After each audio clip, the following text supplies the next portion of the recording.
Thank you for coming to the Playhouse, to the great resource giveaway, Why New Brunswick is Poor. My name is Pamela Ross. I'm the chair of Council of Canadians Moncton chapter. Council of Canadians Fredericton chapter is also co-hosting the event this evening. Council of Canadians was formed in 1985. One of the things that we like to do is empower the people to hold their government and corporations accountable. And I think you'll find that this evening we're doing just that. To pay for these events, Council of Canadians never charges admission to any event, but we rely on generosity of people like you. So you'll see a bunch of people with buckets, and we really hope that you're able to fill the buckets and help us continue to take this show across New Brunswick. I'd like to introduce, we are on Wabanaki unceded territory, and I'd like to introduce Alma Brooks to come up and say a few words. Grand Council now has a constitution and a charter of rights. We also have a citizenship code, and no longer will the federal government tell us who we are. We will decide who our people are. We will also decide who has rights. And as title holders, we also hold jurisdiction on our land. We understand that lately New Brunswick has given licenses to third parties to use our land, and they have done this without our permission. Not only land, but take our resources as well. So if they have said, or if they have told people that they have been consulted, we want to know with who, because our people have not given permission. And as well, we have been told at our Grand Council meeting that the INAC chiefs don't know what's going on either, nor the councils. So one band alone or unauthorized individuals cannot give permission on collective rights. And the title and use of our land is a collective right. Also, the Mi'kmaq, they have their own territory, and they do not make decisions in Maliseet Nation territory. And one name that I know of that's been thrown around a bit is Roger Augustine, and I just want to say that Roger Augustine does not speak for Maliseet people, and he does not make decisions in Maliseet territory. And I even have my doubts whether or not he speaks even for the Mi'kmaq. The Maliseet Grand Council, we are uniting. The people off and on reserves are uniting, and this is also going to include the INAC chiefs as well, who have said that they agree with unity. And we are speaking as a people, the people of the beautiful river, Bulistogawik. We will unite together, we will speak as one voice. The Grand Council wants full disclosure of everything that is happening on our land, on our waterways, for our information. We will designate how our land will be used. And we will entertain proposals from the public as well regarding land use. So with that, we've done a lot of work. Our people, it's a good day for us. The Supreme Court decision that came down has helped to strengthen our voices, and so I don't know, you know, we're just going to walk forward. And I'm anxious to hear what the other speakers have to say tonight. And I was asked to come and speak on behalf of the Grand Council here. So, Chiwaliwan, thank you very much. Thank you, Ellen. So now, I would like to introduce to you Mr. Charles Theriault. Epchelas, Nestum Nikmoitu, Scotch. Welcome. I speak Mi'kmaq just a little bit, but the reason I do is that I spent 2 years with a great historian in the Papineau Band, Gilbert Sewell. And that time changed my life. And I got to see things in a different light. And I see things now as things need to be fixed. Things need to be arranged properly, with honor, dignity, but we have to make things right. That's why I was happy to see Alma here today, because it's an issue that we have to deal with. It has to come forward and it has to be fixed. Now, the reason I'm up here, I can easily say, is because Gilbert Sewell changed my life. And he taught me not to be afraid to speak out. And that's what I've been doing. Now, I'll tell you my little history.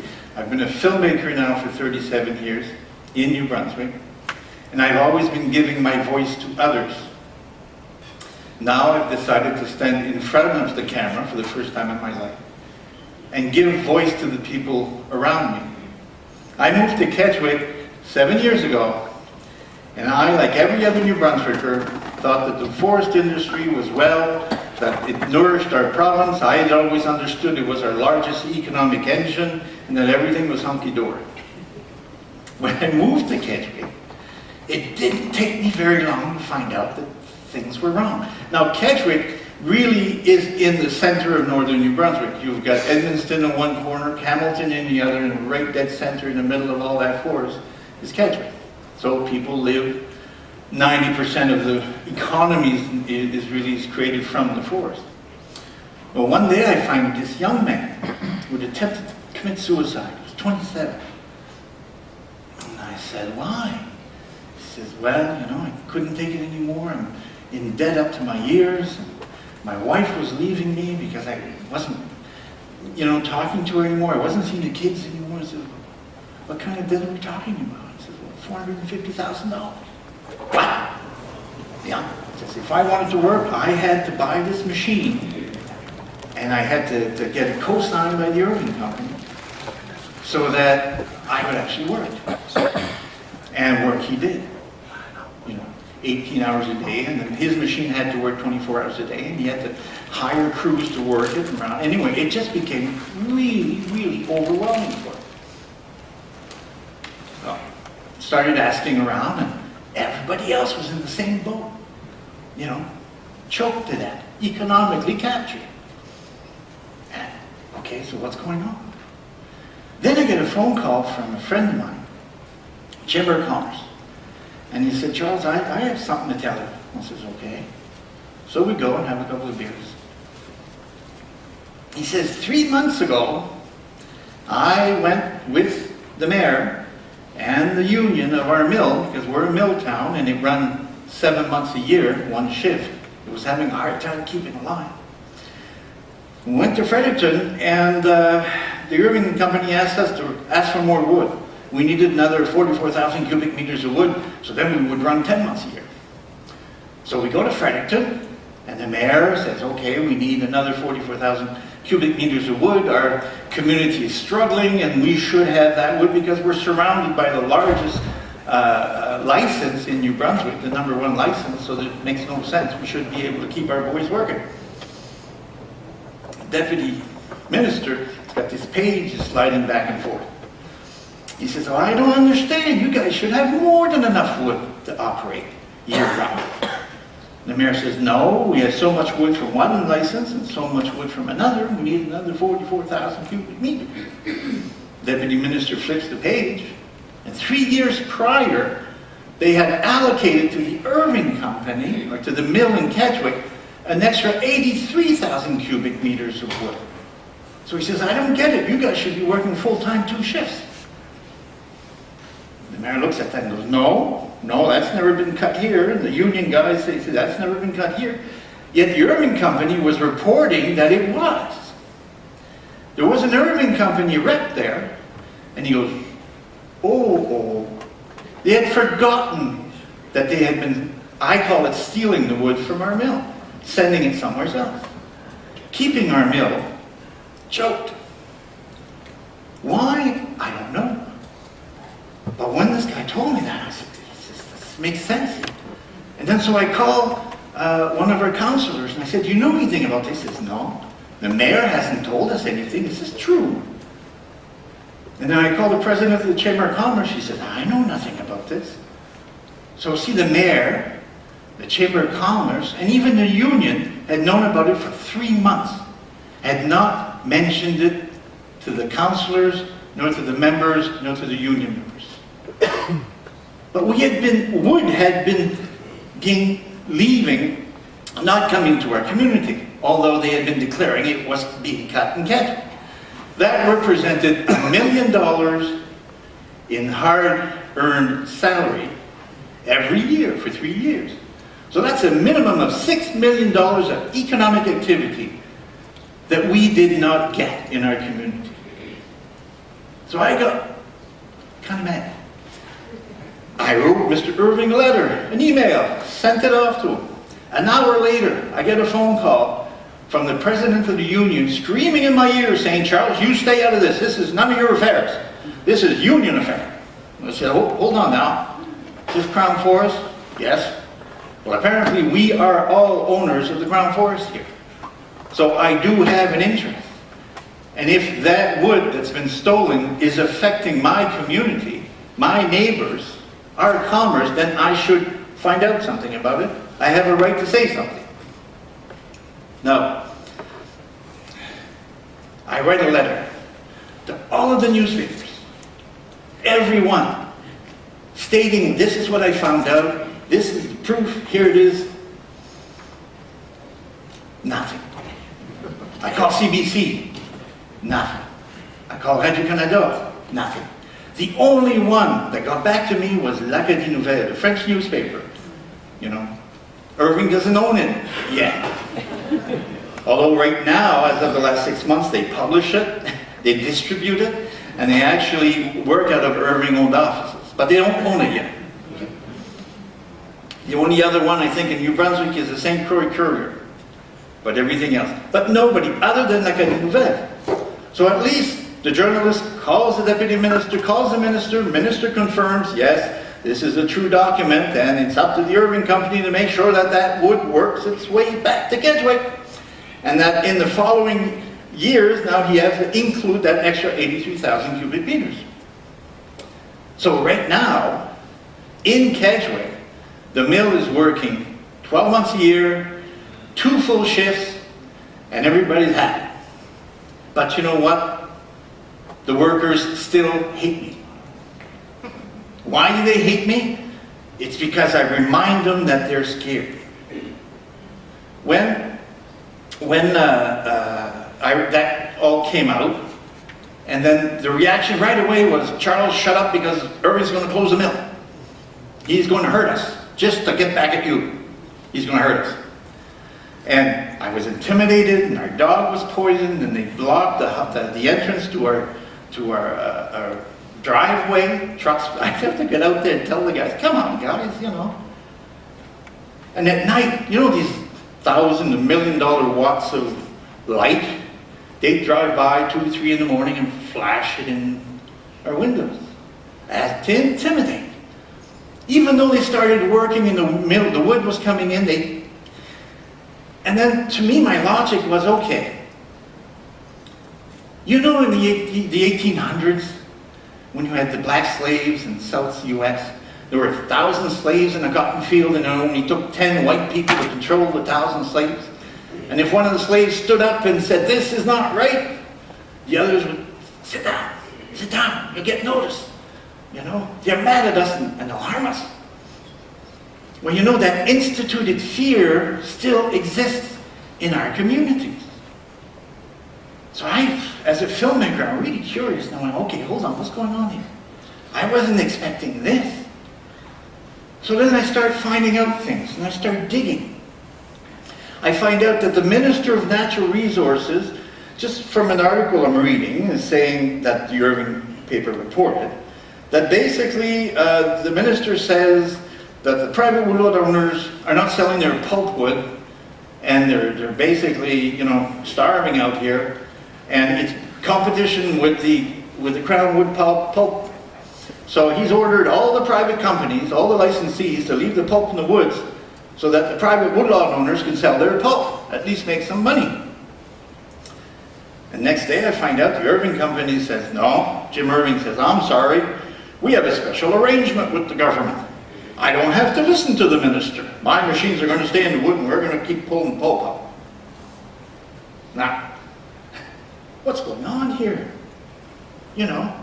Here you've got a business owner who says he doesn't have to listen to the minister. So who's running the show? Then I find out, I call the private woodlot owners, and I find out their situation, what's been happening. And I start putting dots together. And I'm saying, okay, we're in a mess here. It looks like corruption in a big way. So I decided I was going to do a docudrama. So what I'm going to do, a docu-web. So what I'm going to do is basically do interviews and do just like Charles LeBlanc does. As soon as he does an interview, he puts it up on the web. And you know what? People started following. And as I kept moving forward, interviewing people, I'd start getting phone calls. Charles, I'd like to participate. I like what you're doing. It's about time this information comes out. Because we're starting to get a picture now of the mess that we're in. Our forest used to be our largest economic engine. It really did. I was brought up in school and told that our forests paid for our health care, our schools, and the repair of our infrastructure, and the maintenance of it. If you look at it today, that's not the case. So, this is one of the videos that I've done that you can find on my website, which is isourforestreallyours.com. I've got 24 out there. But this is the one that really sort of shocked everyone, and they sort of got a sense about how big a mess we're in, and how corruption is sort of rampant inside this small little group of people. So we'll play. It's about Bud and Frank. When you learn something about somebody, and it bothers you so much that there's a pain in the pit of your stomach. Well, that's happened to me recently. A couple of weeks ago, somebody sent me some information regarding the web of influence, between politicians, entrepreneurs, regarding the Crown Forest. So I'll begin my story. This is Bud Bird. Now, way back in 1982, Bud Bird was the Minister of Natural Resources for the Hatfield government. He's the one that came up with the concept, the idea, of creating forest licenses. So take the whole Crown Forest, split it in 10, hand it over to industry, so they'll manage it, right? For the benefit of New Brunswick. Now, not long after he passed this law, Bud Bird leaves government, 1982. And becomes a director of one of those big companies, Fraser Papers, which had mills, a couple of mills around New Brunswick and logging operations, and especially a big mill in Edmundston. Huge industrial forest, freehold as well. So, election comes along in 1987, Hatfield gets booted out, and Frank McKenna gets elected in. Now, from 1982 to 1992, the Crown Forest Act more or less hobbled along. The act that was created in 1982 stipulated, okay, the industry manages the Crown Forest. However, before having access to the Crown Forest, they must first purchase the AAC, annual allowable cut, from the private woodlot owners. And the private woodlot owners were going through marketing boards. So the marketing boards were negotiating a price with the industry. See, the industry was forced to purchase from the marketing boards before having access to the ground forest. Now the price that was paid for the private woodlot owners' wood was directly related to how much the industry was paying the province for the crown forest. See, so it made it fair. Come 1992, Frank McKenna modifies that law. He changes it. Whereas the government, the industry no longer really has to purchase the AAC from the private woodlot owners. So right away, the first thing that happened is that the marketing boards, representing the private woodlot owners, they lost all bargaining power. Basically, industry could set its price.